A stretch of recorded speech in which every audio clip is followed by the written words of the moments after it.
Imagine a world where your little brother, your younger cousin, or even your own child couldn't scroll through TikTok, post on Instagram, or chat on Snapchat. No endless feeds, no viral trends, no pressure to keep up with their friends' curated online lives. Sounds impossible, right?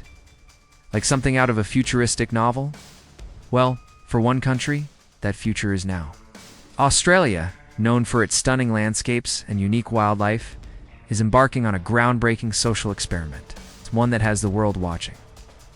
A near-total ban on social media for anyone under the age of 16. For years, parents, educators, and mental health experts around the globe have voiced growing concerns about the impact of social media on young minds. We've seen the headlines. Rising rates of anxiety, depression, and body image issues among teenagers. Stories of cyberbullying, tearing lives apart, and the relentless pressure to present a perfect online persona taking a heavy toll. In Australia, these concerns reached a fever pitch. Think about a typical Australian family. Perhaps a mom, a dad, and 2 kids. A 14-year-old Sarah and a 12-year-old Tom. Sarah spends hours on her phone, glued to TikTok, comparing her life to the seemingly perfect lives of influencers. She's constantly worried about her appearance, her follower count, and whether her posts are good enough. Tom, meanwhile, is starting to feel left out because all his friends are on Snapchat, sharing fleeting moments that he's not a part of. Their parents, like so many others, felt powerless, watching their children navigate a digital landscape they barely understood. A landscape seemingly designed to be addictive. This wasn't just anecdotal. Studies were showing alarming correlations between increased social media use in young people and worsening mental health outcomes. The ASFD Commissioner, Australia's online safety watchdog, was inundated with reports of online harm. Despite existing age restrictions on most platforms, these were easily circumvented, and enforcement was often non-existent. The feeling among many was that tech companies weren't doing enough to protect the most vulnerable users, entered the Australian government. Driven by public sentiment and a genuine desire to safeguard their youth, they decided to take a radical step. In November 2024, after much debate and public consultation, Australia's Parliament passed the Online Safety Amendment 2024. This wasn't just a slap on the wrist. It was a legislative earthquake. The law, which is set to come into full effect by December 2025, mandates that age-restricted social media platforms must take reasonable steps to prevent anyone under the age of 16 from having an account. The penalty for non-compliance?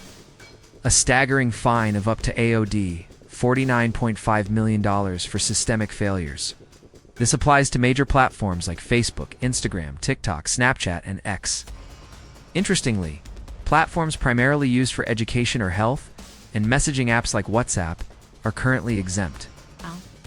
Recognizing their essential functions, but how will this actually work? That's the million-dollar question. The legislation doesn't prescribe the exact methods for age verification. It leaves it to the ASFD Commissioner to formulate guidelines.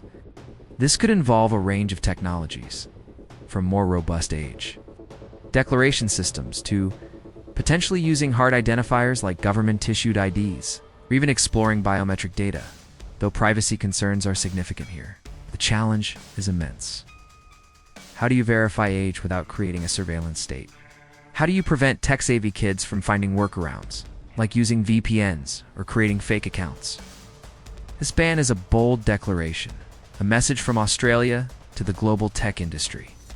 The well-being of our children comes first. It's an acknowledgement that the current system isn't working for younger users. It also reflects a shift in thinking, from reactive measures to proactive prevention. However, it's not without its critics. Some argue it's a blunt instrument that could isolate vulnerable young people, particularly those from marginalized communities who rely on online spaces for connection and support. There are concerns about privacy for all users, as more stringent age verification might require everyone to prove their age, and some experts question whether a blanket ban truly addresses the root causes of online harm, like cyberbullying, which can still occur on other platforms or through alternative means. So, Australia is taking this unprecedented leap to protect its kids online. But what do you think?